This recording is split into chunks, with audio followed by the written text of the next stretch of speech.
같은 말이라 할지라도 상황에 따라서 또는 그 목소리나 얼굴 표정에 따라서 그 의미가 상당히 다르게 전달될 때가 있죠. 뭐 예를 들어서 잘한다, 잘한다 이렇게 할 때는 진짜 잘한다라는 의미가 되는 것이고, 잘한다 이렇게 하면은 무슨 뜻입니까? 그건 진짜 잘한다라는 의미가 아니죠. 한심하다는 듯이 보게 되는 것이죠.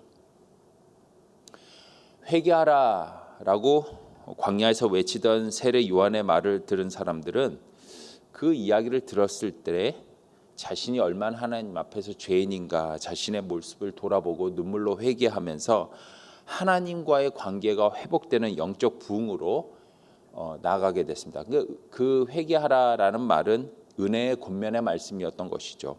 자, 그러나 지속적으로 욥에게 회개하라라고 소리를 치고 있는 이 욥의 친구들의 이 말은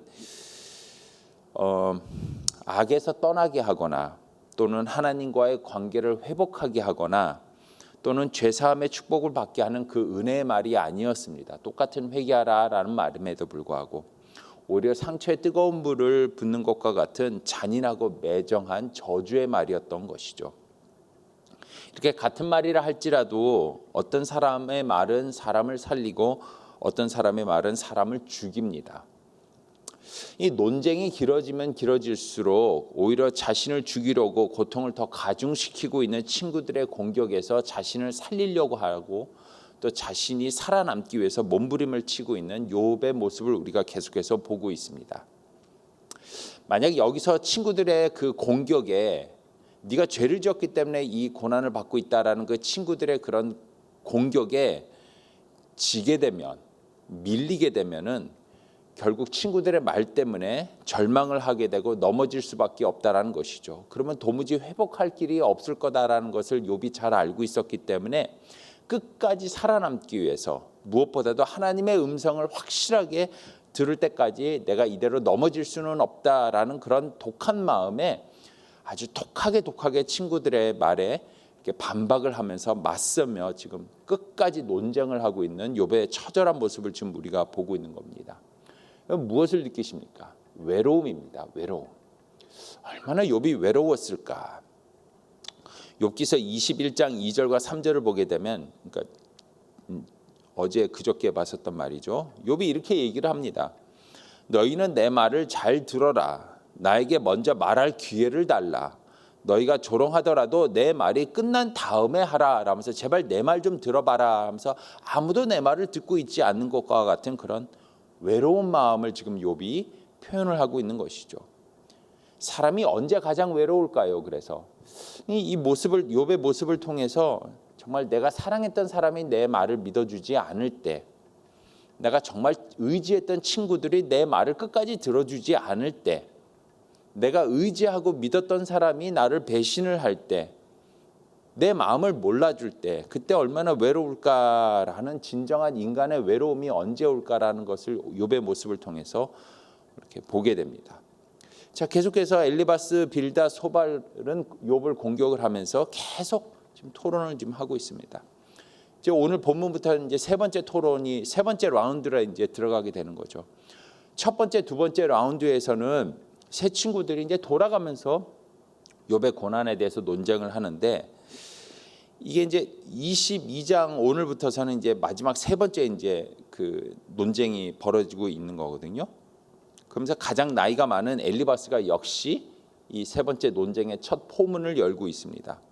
근데 이 세 번째 논쟁은 앞에 있었던 첫 번째와 두 번째 논쟁하고는 다르게 좀 특이한 점이 있습니다. 뭐냐면 빌닷이 빠집니다. 빌닷이 엘리바스와 엘리바스하고 그 다음에 소발하고만 지금 논쟁을 벌이게 됩니다. 세 번째 그 논쟁에서는요. 그러니까 빌닷은 두 번 정도 욥하고 이렇게 논쟁을 하고 나니까 이제 이 정도면 됐다 싶었나 봅니다. 그래서 이제 세 번째 논쟁에서는 빠지는 것 같아요. 그러니까 뭐 적당히가 어느 정도인지 좀 아는 친구이지 않았을까라는 그런 생각을 해보게 됩니다. 하여튼 오늘 본문 1절에 보게 되면 대만 사람 엘리바스가 대답하여 이르되라는 말로 이제 1절이 시작이 되죠. 그러니까 엘리바스가 그러니까 대답을 한다라는 말이 무슨 뜻이냐면 그러니까 그 전에 있었던 21장에서 욥이 뭐라 말을 했는데 그 말한 것에 대해서 이제 엘리바스가 대답을 한다, 대꾸를 한다라는 의미가 되지 않겠습니까? 자, 그러니까 이 논쟁이라는 게 지금 그러니까 세 명의 친구가 이렇게 차례대로 자 엘리바스 네가 먼저 하고 그다음에 빌다 소발 이렇게 순번을 정해서 자 내가 가고 그다음에 너 오고 이렇게 차례대로 이렇게 논쟁을 했다라는 말이기보다는 그냥 뭐라고 말을 하면 거기서 대꾸를 하고 말을 하면 대꾸를 하고 그러니까 말이 말로 이어지고 대답이 그러니까 질문이 대답을 하게 되고 그러면서 이제 이렇게 난상 토론이 지금 계속해서 이어지고 있다라는 것을 우리가 보게 되는 것이죠. 얘기를 하면 할수록 서로 질문하고 답하고 말을 하다 보니까는 말의 말꼬리를 잡게 되고 그러다 보니까는 이 친구가 나와서 얘기하다가 또 이 친구가 나와서 얘기하다가 그다음 감정이 격화되면서 이제 오늘은 아주 그냥 이게 질문이나 토론이 아니라 아주 그냥 공격이 돼 버리는 상황이 되는 것이죠. 아주 난잡한 이제 말싸움이 되고 있는 상황입니다. 이 첫 번째 토론과 두 번째 토론에서 세 친구들이 끊임없이 주장했었던 게 무엇이었습니까? 인과응보였던 거 아닙니까? 하나님은 죄인에게만 고난과 고통을 주신다. 욥 네가 지금 고난과 고통을 당하고 있으니 하나님 앞에서 너는 죄를 지은 죄인이다. 이 논리로 지금 욥을 계속해서 공격을 하고 있던 것이죠. 자, 그러자 21장에서는 욥이 이제 아주 감정이 격해져서는 아주 강하게 반박을 하는데 인생이 꼭 인과응보는 아니더라. 지금 그 얘기를 하고 있었던 것이죠. 내가 봤더니 악인이 꼭 고난과 고통만 받는 삶을 사는 것은 아니더라. 아주 잘 먹고 잘 사는 경우도 참 많더라라고 얘기를 하면서 21장 7절에서 10절까지 이렇게 얘기를 했습니다. 어찌하여 악인이 생존하고 장수하며 세력이 강하냐? 그들의 후손이 앞에서 그들과 함께 굳게 서고 자손이 그들의 목전에서 그러하구나. 그들의 집이 평안하여 두려움이 없고 하나님의 매가 그들 위에 임하지 아니하며 그들의 수소는 새끼를 베고 그들의 암소는 낙태하는 일이 없이 새끼를 낳는구나. 악인이 너무 잘 산다. 진짜 빨리 좀 망하고 빨리 죽었으면 좋겠는데 너무 장수하고 하는 것마다 잘 되고 그 집에 있는 가축들은 뭐 시간만 나면 그냥 계속 새끼를 낳고 재산이 불고 너무 잘 산다. 그러니까 이 논리를 그대로 적용을 해서 욥은 계속해서 친구들에게 아주 강하게 반박을 하는 겁니다. 악인도 잘 먹고 잘 사는 것처럼 때로는 의인은 고난과 고통의 삶을 살 수 있다. 내가 바로 지금 그런 상태다라는 걸 지금 욥이 얘기를 하고 있는 것이죠. 욥은 친구들에게 단순하게 펼쳐지는 이 논리, 즉 의인은 항상 행복하고 축복만 받으며 악인은 항상 불행하고 고통만 받는다라는 그 논리가 21장에서 그 말도 안 되는 논리다. 내가 살아보니까 그게 다 그렇게만은 되지 않더라라는 것을 계속 얘기를 합니다. 그 현대인의 성경을 보니까 21장 32절에서 34절을 이렇게 얘기를 하더라고요. 너희는 어떻게 사람이 사는 집만 보고 그 사람이 의인인지 악인인지를 알 수 있단 말이냐. 내가 보니까 악인의 장래 행렬에 수많은 조객이 따르는 것을 봤는데 어떻게 장래 행렬만 보고 장례식에 사람들이 얼마나 많이 참석하는 것만을 보고 그 사람이 악한 사람이었는지 선한 사람이었는지를 알 수 있느냐. 그렇게 지금 반박을 하고 있는 것이죠. 이 거짓말을 하는 녀석들아. 이렇게 얘기를 하고 있는 것이죠. 그러니까 욥은 계속해서 얘기를 합니다. 사람의 겉모습만 보고는 사람이 어떻게 살아가고 있는가만 보고서는 절대로 그 사람이 악한 사람인지 선한 사람인지 판단할 수가 없다라는 것을 얘기를 하고 있는 것이죠.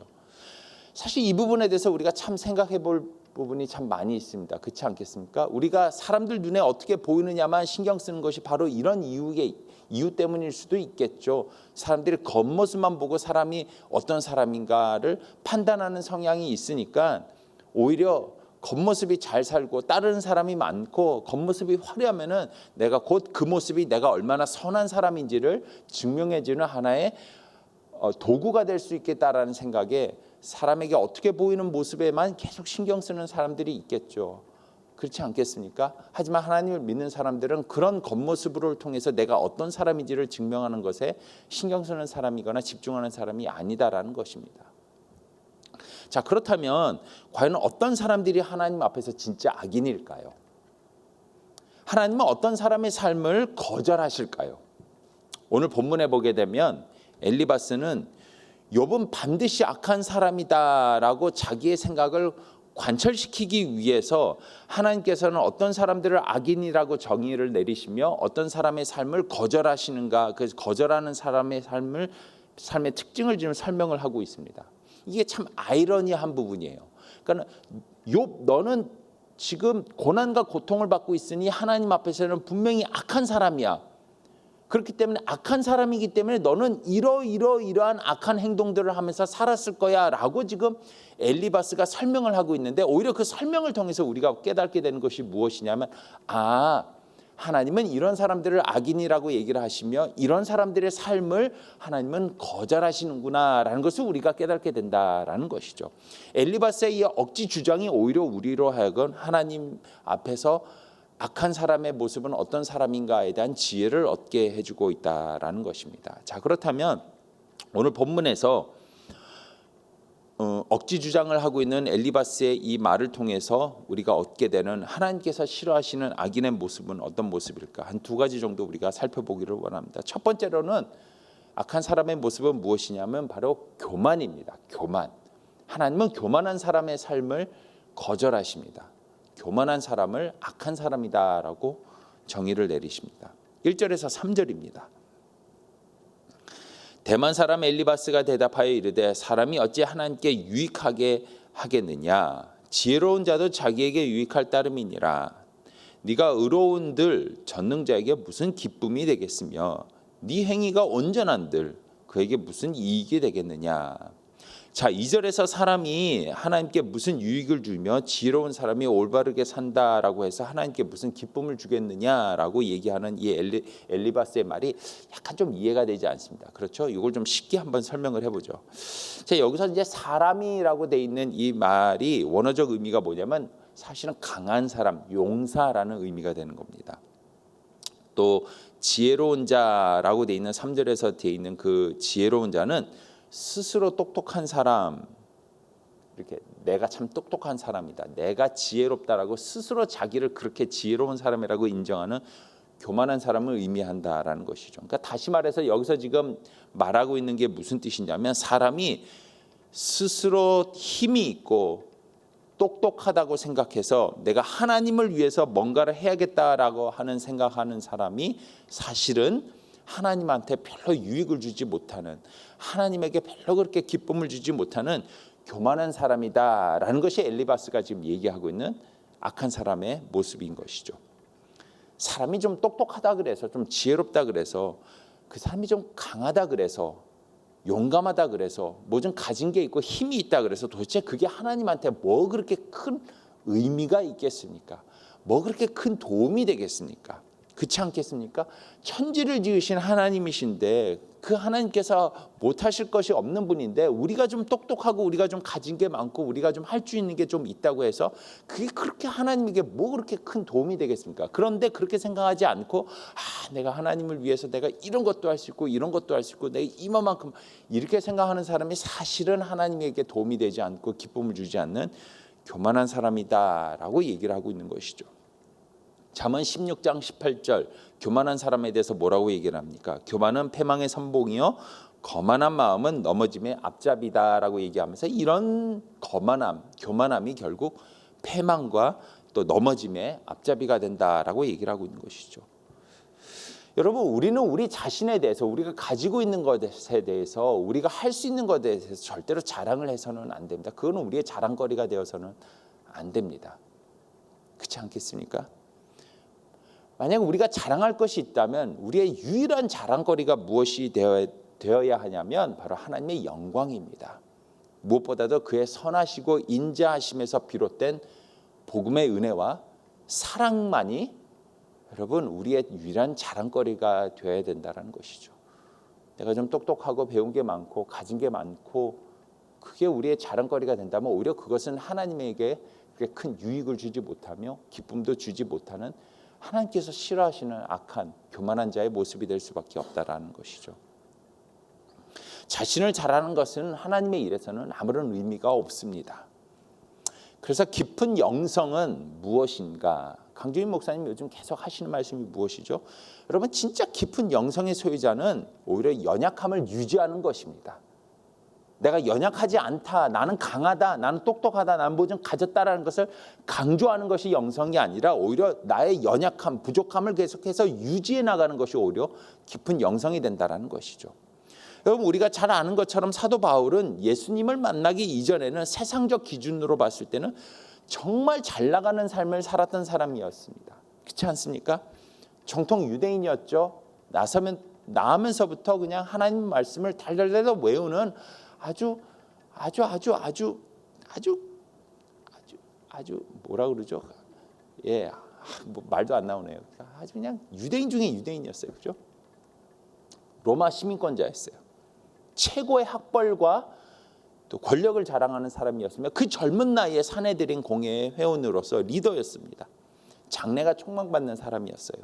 자, 그렇게 자기의 힘과 능력과 지혜가 충만했을 때에 그가 하나님을 위해서 내가 무언가를 하겠다라고 결단하고 하나님을 위해서 내가 뭘 하겠다라고 당당하게 나갔을 때, 그래서 그가 결국 했던 일이 무엇이었습니까? 예수님을 핍박하고 하나님의 사역을 방해하는 것밖에는 하지 않았습니까? 결국 그가 뭔가 가졌다고 해서 그가 그 힘과 능력과 가진 것으로 했었을 때 결국 할 수밖에 없었던 것은 하나님의 일을 방해하는 것밖에는 없었습니다.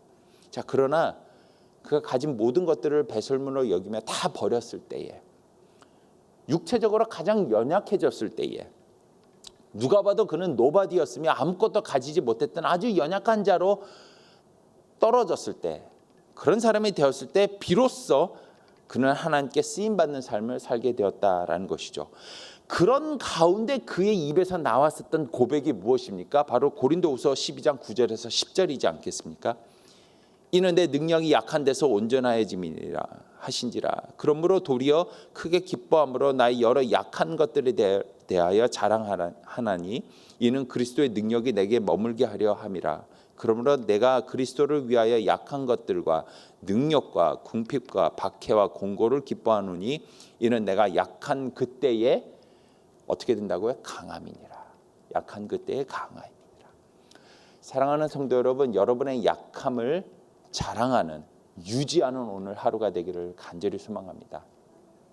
여러분이 뭐 좀 가졌다고, 배웠다고, 내가 뭔가 주님을 위해서 할 수 있다라는 그 열정과 어떤 그런 나의 어떤 에고가 살아있는 어떤 그런 강인함이 오히려 하나님의 사역에 방해가 될 수 있다는 것을 여러분께서 유의하시고 주의하시며 살아가시는 오늘 하루가 되기를 간절히 소망합니다. 또한 두 번째로 하나님께서 싫어하시는 악인의 모습은 무엇일까요? 오늘 엘리바스가 얘기하고 있는 그 모습은 무엇이냐면 바로 이웃을 억압하는 자의 모습입니다. 이웃을 사랑하지 않는 모습, 이웃을 박해하는 모습, 그것이 바로 하나님께서 거절하시는 악인의 삶의 모습이다라는 것이죠. 이웃을 사랑하지 않고 이웃에 대하여 존중과 배려가 없는 사람을 악한 사람이다라고 정의합니다. 6절에서 9절입니다. 까닭 없이 형제를 볼모로 잡으며 헐벗은 자의 의복을 벗기며 목마른 자에게 물을 마시게 하지 아니하며 줄인 자에게 음식을 주지 아니하였구나. 권세 있는 자는 토지를 얻고 존귀한 자는 거기에서 사는구나. 너는 과부를 빈손으로 돌려보내며 고아의 팔을 꺾는구나 라고 하면서 엘리바스는 네가 이런 삶을 살았을 것이다. 네가 이런 삶을 살지 않았다면 도대체 너는 이 고난을 받을 이유가 없다. 너는 이 고난을 받는 거 보니 너는 분명히 이렇게 살았을 것이다 라고 엘리바스가 지금 욥을 공격을 하고 있는 것이죠. 자, 그런데 욥이 정말 이런 삶을 살았습니까? 아니에요. 욥은 이런 삶을 살지 않았죠. 여러분, 이 논쟁이 처음 시작됐을 때 초반부에서는 엘리바스도 욥이 얼마나 정직한 삶을 살았는가, 의로운 삶을 살았는가를 인정했었습니다. 심지어 욥기를 시작하는 1장에서도 성경 이 자체는 욥을 다음과 같이 평가를 했죠. 욥기서 1장 1절에서 3절입니다. 순전하고 정직하여 하나님을 경외하며 악을 떠난 자더라. 동방 사람 중에서 가장 훌륭한 사람이었더라. 성경도 인정했으며 새 친구들도 와서는 어이가 없어서는 일주일 동안 그 옆에서 아무 말도 못하고 가만히 있을 정도로 아니 내 친구 욥이 정말 이렇게 정직하게 살았으며 동방에서 이 전체 지역에서 이렇게 의로운 사람이 없을 정도인데 어떻게 이런 고난을 당하지? 할 말이 없을 정도로 그렇게 인정을 했었던 것이죠. 그렇기 때문에 엘리바스가 나중에 이제 토론이 막 그냥 난상 토론이 되면서 그냥 감정이 격해지자 나중에 와서는 네가 이 정도의 죄를 지었기 때문에 이만큼 하나님이 싫어하시는 삶을 살았기 때문에 이 고난을 받는 거 아니냐라고 하면서 아주 비난을 하고 있으며 하나님께서는 이만큼 이웃을 박해하고 억압하는 자를 싫어한다라는 것을 지금 강조하고 있는 것이죠. 여기서 이제 우리가 방금 읽었던 6절에서 9절의 말씀 중에서 보게 되면 까닭 없이, 그러니까 이웃을 까닭 없이 볼모를 잡는다라는 게 무슨 의미냐면 이게 예를 들어서 형제가 이제 자기에게 이제 돈을 꺼가거나 이렇게 빚을 졌잖아요. 근데 빚을 진 것을 어떻게 상황이 어려워서 좀 늦게 갚거나 못 갚고 있을 때에 어떻게 하냐면 말도 안 되는 담보를 요구하면서 원래 받았던 것보다도 훨씬 많은 이자까지 이제 뜯어내려고 하는 그 행위가 바로 형제를 까닭 없이 볼모를 잡는 행위다라는 것이죠. 이건 마치 이제 입고 있었던 옷까지 홀라당 다 벗기면서 아주 그냥 가지고 있는 모든 것들을 다 이제 하나도 남김없이 다 이제 얻어내려고 하는 사채업자나 대부업자 같은 그런 사람들의 행위를 얘기를 하고 있는 것이죠. 또한 목이 마르고 배가 고픈 자에게 아무것도 주지 않고 고아나 과부는 돕지 않으면서 막상 어떤 사람들에게 자기의 돈과 재물을 바칩니까? 힘이 있고 능력 있는 자들에게 자신의 땅과 재산을 나눠주는 그런 뇌물을 바치는 행위들, 이런 것들을 일삼는 사람들이 바로 하나님께서 싫어하시는 악인의 모습이다라는 것이죠. 성경은 뭐라고 얘기를 합니까? 분명하게 우리에게 얘기를 하고 있습니다. 우리가 어떻게 어렵고 힘든 이웃과 과부와 고아를 도와줘야 되는가 분명하게 얘기를 하고 있죠. 신명기 27장 19절 여러분 잘 아시죠? 너는 나그네나 고아나 과부의 성사를 억울하게 하는 자는 저주를 받을 것이다 라고 하면서 나그네나 고아나 과부를 억울하게 하지 말아라 라고 얘기를 하고 있죠. 출애굽기 22장 25절 26절 뭐라고 얘기를 합니까? 또 네가 만일 너와 함께한 나의 백성 중에 가난한 자에게서 돈을 꾸이거든 너는 그에게 체주같이 하지 말며 별리를 받지 말 것이다. 이자를 너무 터무니없이 받지 말라라는 겁니다. 네가 만일 이웃의 옷을 전당 잡거든 해가 지기 전에 그에게 돌려보내라 라고 얘기를 하는데 악한 사람들은 이웃을 사랑하지 않는 사람들은 박해하는 사람들은 어떻게 합니까? 해가 지기 전에 오히려 입고 있었던 옷까지도 그냥 싸그리 뺏어갈 정도로 아주 잔인한 행동을 하는 사람이다라는 것이죠. 이런 모습들을 우리 교회 안에는 없겠죠, 그죠? 당연히 없으리라고 저는 믿습니다. 그렇죠? 이건 하나님께서 인정하지 않는 악인의 모습이라는 것입니다. 거절하는 사람들의 모습이다라는 것입니다. 여러분, 이웃을 사랑하는 삶을 살기를 간절히 소망합니다. 이웃을 배려하고 존중하는 삶을 살기를 원합니다. 이웃을 내 몸과 같이 사랑하는 그런 삶을 살아갈 때에 하나님께서는 그런 사람을 통해서 당신의 나라와 공동체와 당신의 교회를 견고하게 세워가신다라는 것을 여러분께서 잊지 않는 오늘 하루의 삶을 살아갔으면 참 좋겠습니다. 자, 이렇게 엘리바스는 오늘 본문을 통해서 하나님께서 싫어하는 자의 삶 두 가지 모습들을 설명을 했습니다. 교만한 자, 그리고 이웃을 억압하는 자. 여러분, 근데 사실 한번 가만히 생각해 보십시오. 이웃을 억압하는 자, 또 하나님 앞에서 교만한 자, 이 두 가지는 사실은 굉장히 밀접한 관계를 가지고 있습니다. C.S. 루이스가 뭐라고 얘기했냐면요, 이렇게 얘기를 합니다. 교만한 사람은 항상 다른 것들 혹은 다른 사람들을 낮추어 본다. 그리고 그렇게 낮추어 보고 있을 때에 자기 위에 있는 하나님을 볼 수가 없다라고 얘기를 합니다. 이웃을 박해하고 이웃을 낮게 보며 이웃들에게 나쁜 짓을 하기 바빠서 자신의 위에서 자신을 내려다보고 있는 하나님을 못 보고 있는 것이 교만한 자이며 악한 자라는 것이죠. 그러니까 이게 사실 굉장히 밀접한 관계를 갖고 있다는 것이죠. 그래서 여러분, 교만한 자들은 항상 어떻게 생각을 합니까? 하나님은 안 계시다. 아무것도 못 보신다. 내가 이렇게 좀 잘못된 행동을 한들, 내가 이런 삶을 살았던들 하나님은 못 보실 거야. 내가 이렇게 하는 거 다 모르실 거야 라고 생각하는 사람들이 교만한 사람이며 악한 사람이라는 것이죠. 그래서 시편 4절에서 뭐라고 얘기를 합니까? 악인은 그의 교만한 얼굴로 말하기를 여호와께서 이를 감찰하지 아니하신다 하며 그의 모든 사상에 하나님이 없다 하느니라. 자, 오늘 본문에서도 엘리바스는 똑같이 어리석은 악인의 모습을, 교만한 사람을 뭐라고 설명을 합니까? 12절과 14절입니다. 12절에서 14절입니다. 하나님은 높은 하늘에 계시지 아니하냐? 보라, 우두머리별이 얼마나 높은가? 그러나 네 말은 하나님이 무엇을 아시며 흑암 중에서 어찌 심판하실 수 있으랴? 빽빽한 구름이 그를 가린즉 그가 보지 못하시고 둥근 하늘을 거니실 뿐이라 하는구나. 세상이 너무 깜깜해서 구름이 가린 듯이 하나님이 아무것도 볼 수 없기 때문에 하나님은 내가 이렇게 하는 행위에 볼 수도 없으며, 그러니까 하나님은 계시지도 않아. 나 그렇게 보고 있지도 않아. 이웃을 박해하고 이웃을 낮게 보기에 바빠서 내 위에 계신 하나님을 거절하고 부인하고 있는 것. 이 교만과 이웃을 박해하는 이 모습은 이렇게 밀접한 관계를 가지고 있다는 것이죠. 서로 일맥상통하고 있다는 겁니다. 근데 여러분, 과연 그러실까요? 하나님이 정말 하나님의 눈이 빽빽한 구름이 가려져 있어서 너무 멀리 계셔서 너무 많은 사람들을 보고 계시기 때문에 우리가 악인의 행동들을 하는 것을 보지 못하고 그냥 묵인하고 계실까요? 아니죠. 엘리바스는 계속 얘기를 합니다. 하나님은 어떤 분이신가? 이렇게 얘기를 합니다. 16절입니다. 그들은 때가 이르기 전에 끊겨버렸고 그들의 터는 강물로 말미암아 함몰되었느니라. 하나님은 반드시 그런 사람들을 내버려 두지 않는다라는 것이죠.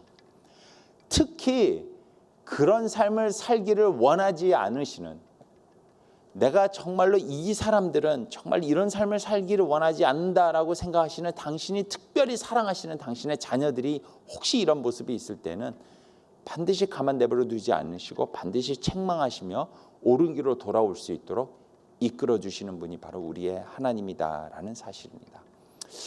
사랑하는 성도 여러분, 오늘 말씀을 통해서 특별히 엘리바스가 욥에게 주장하고 있는 그 억지의 말 속에서 발견하게 되는 이 하나님이 싫어하시는 삶의 모습을 우리가 다시 한번 기억하면서 교만한 삶, 이웃을 억압하는 삶을 살지 않는 우리 모두가 되기를 주님의 이름으로 축복합니다. 기도하겠습니다. 하나님, 오늘 욥을 이렇게 공격하고 있는 엘리바스의 말 속에서 또 하나님이 어떤 분이신가를 우리가 발견하게 해주신 것 정말로 감사합니다. 우리 하나님께서는 교만한 자를 싫어하시는 겸손한 자이심을 우리가 알게 되었습니다. 또한 이웃을 억압하고 박해하는 자를 싫어하시는 사랑의 하나님이라는 것을 우리가 깨닫게 해주신 것 감사합니다. 이 모습을 본받아서 우리도 겸손하고 사랑이 넘치는 삶을 살아가는 오늘 하루가 될 수 있도록 주여 인도하여 주시옵소서. 특별히 아버지 하나님, 내가 가진 것 내세워서 내가 하나님을 위해서 뭔가를 하겠다라는 그런 교만한 자가 아니라 오히려 하나님 앞에서 더욱더 낮아지고 겸손해지고 나의 약함과 나의 부족함 속에 오히려 예수 그리스도의 능력이 드러나게 되는 것을 기뻐하는 그런 삶을 살아가는 우리 모두가 될 수 있도록 인도하여 주시옵소서. 또한 아버지 하나님, 오늘 특별히 연약하고 어려운 가운데서도 T국에서 온전히 주님만 의지하며 선교 사역을 감당하고 있는 최은숙 배닷 선교사님을 위해서 이 시간에 기도합니다. 그들의 자녀들을 하나님께서 은혜 가운데 인도해 주셔서 한국에서 공부하고 있는데 지혜와 총명과 건강을 허락해 주셔서 하나님 그 일들을 잘 감당할 수 있도록 주여 그들을 인도하여 주시옵소서. 또한 이들이 섬기고 있는 그 지역의 시리아 난민들 가운데 주의 사랑이 온전히 전해지고 하나님의 은혜와 또 복음의 역사가 온전히 이루어져서 정말 구원받는 성도들이 많이 일어나게 되고 그 지역에 세워진 그 교회가 든든하게 세워지는 역사가 이루어질 수 있도록 주여 함께하여 주시옵소서. 예수님의 이름으로 기도했습니다. 아멘. 하늘에 계신 우리 아버지여, 이름이 거룩히 여김을 받으시오며 나라의 임하옵시며 뜻이 하늘에서 이루어진 것 같이 땅에서도 이루어지이다. 오늘날 우리에게 이러한 양식을 주시옵고 우리가 우리에게 죄 지은 자를 사하여 준 것 같이 우리의 죄를 사하여 주시옵고 우리를 시험에 들지 말게 하시오며 다만 악에서 구하옵소서. 대개 나라와 권세와 영광이 아버지께 영원히 있사옵나이다. 아멘.